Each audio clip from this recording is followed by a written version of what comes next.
So what did I do over Easter weekend? Well, a bunch of family Easter stuff, of course. But I also got some cool stuff in. I got my 32 gig Ultra Sand Super Thingy disc and the electronics for the printer. So I'm going to spend probably most of this evening. It's going to take, I would say, at least 2 hours to get the software in tuned, get it all working so that I can respond, and figure out all the wiring. Now, what else did I do? I actually did do something else interesting. I'm going to come over here and show it to you. I did not do... No, not the dog. Not the dog. I got that. That over there. This is a portable solar panel.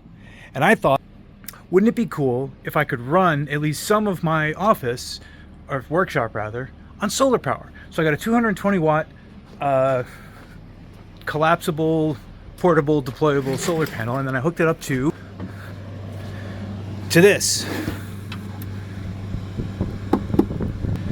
It's the Solix C1000. And I tried hooking it up to my air conditioner. It did not like that at all. It shuddered and tried to draw 2000 watts. It won't do that. But what it will do is my regular computer over here.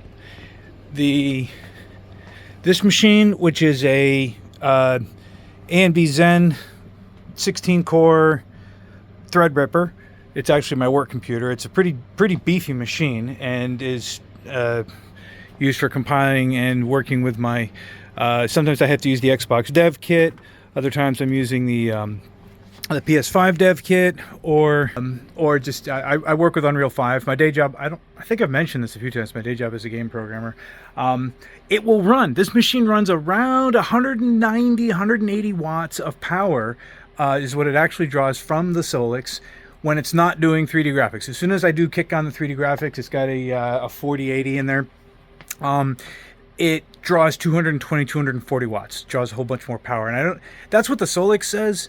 Anyway, the point is that if I turn the solar panel on during the day, it will run at a slight deficit. It actually, in real terms, it doesn't actually make 220 watts. It makes more like 160, 170 watts. What I do is I run it.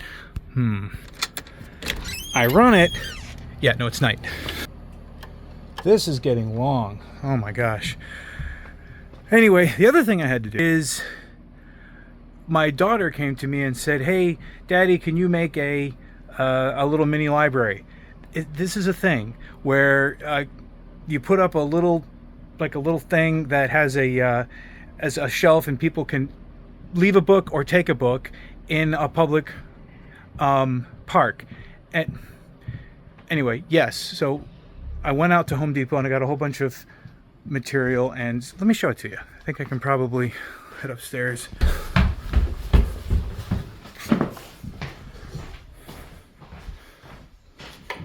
And I made this, which took me most of a day outside with my saws and basic carpentry skills. And after I got to making it, I said, "Here you go, here's your thingy." And and it has a nice door on it. I got plexiglass, and I did a lot of other nice little things. And she said, "Great. When are you going to mount it?" It's like, "What do you mean, when am I going to mount it? This is for your club or activity or whatever." Like, no, so evidently I'm supposed to go get a post, and I can't just dig a post hole in the middle of a public space and drop concrete and put in a permanent thing. You have to ask someone about that. So off she goes to do that. Anyway, that was part of my weekend. And now I'm going to work back on the 3D printer, and I'll let you know how that goes.